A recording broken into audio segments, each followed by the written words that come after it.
Broadcom's massive licensing shifts have left a lot of sysadmins scrambling. If you are stuck facing spiraling costs or looking to migrate your infrastructure to a free, open-source alternative, you're in the right place.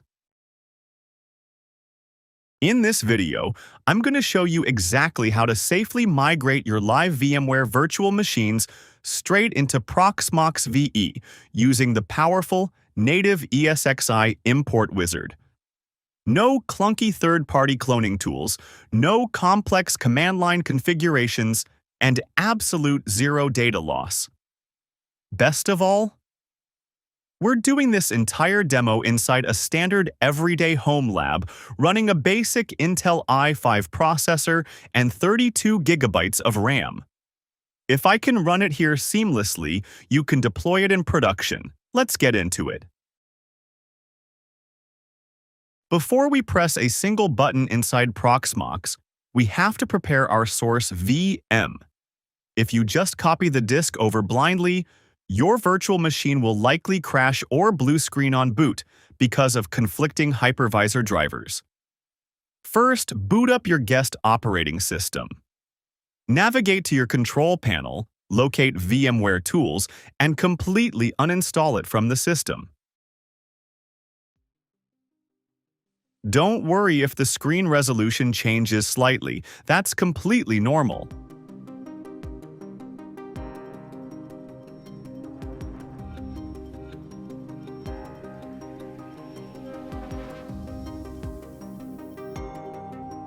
Next, look at your storage. If you have any active snapshots attached to this VM, consolidate and delete them right now. The Import Wizard requires a clean, base virtual disk framework to copy over the blocks properly. Once your snapshots are cleared and VMware tools are gone, gracefully shut down the guest operating system. Your source machine must be completely offline before beginning the block migration.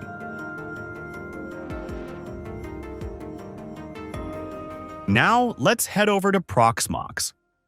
Proxmox recently introduced a native tool that lets it log directly into an ESXi host and pull files down over the network interface. Go to Data Center, click Storage, click Add, and select ESXi from the drop-down list. Give it a descriptive ID name. Type in your VMware host's IP address and administrative credentials.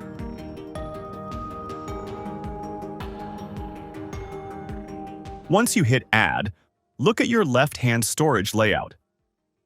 Proxmox maps directly to your VMware data stores instantly. You can now browse your entire legacy VMware inventory right out of the native Proxmox interface without logging back out. Click on your ESXi storage target and head to the VM Import tab. You'll see your offline virtual machine sitting right there. Highlight it and click Import at the top. A configuration wizard will pop up. This allows you to map your resources. Choose your local target Proxmox storage backend pool, select your bridge network adapter, and click Start. Because our lab is optimized internally, the data transfer is incredibly efficient. Let's fast forward through the progress bar.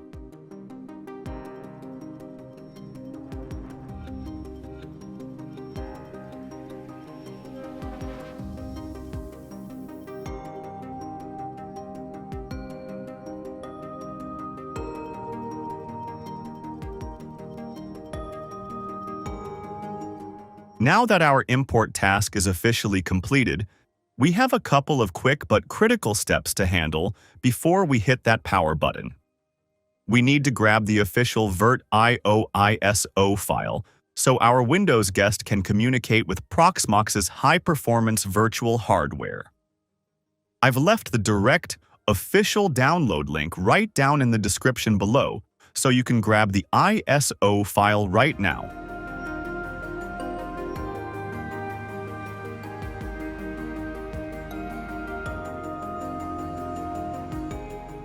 Once you have that file, we need to upload the ISO image straight into your Proxmox ISO storage pool, typically your local storage directory.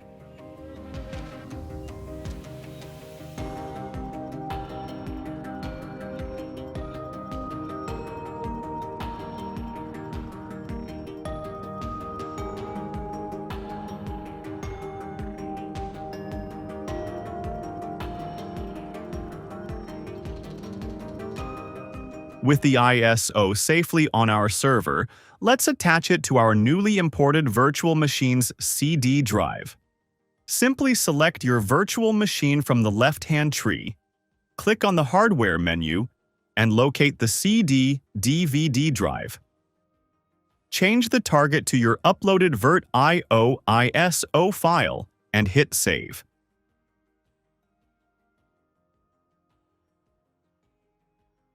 Hold on. Before hitting that power button, there are two key parameters you must double-check in this hardware menu to avoid performance bottlenecks or boot loops. First, take a look at your SCSI controller. Make sure it is auto-configured to VirtIO SCSI.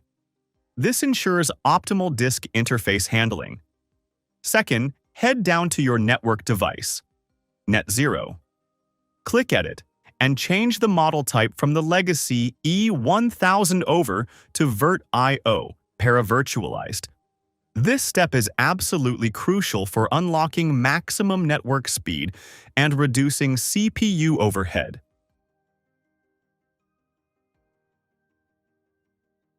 With those tweaks locked in, you are ready to power on the VM. Open up your console, fire it up, and log into your desktop.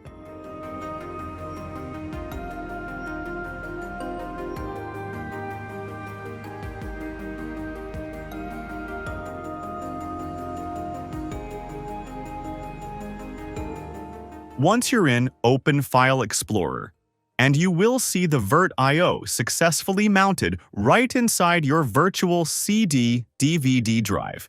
Before you start using this machine for daily workloads, open up that drive and run the installer to fully inject the VirtIO storage, network, and system management drivers into your guest operating system.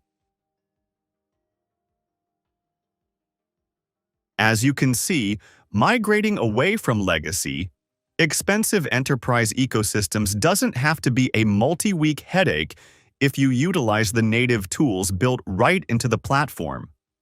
Now, if you want to see how we used to handle physical system transformations before shifting workloads over to Proxmox, check out my complete step-by-step blueprint on the VMware Converter Standalone and physical to virtual migrations right here on screen.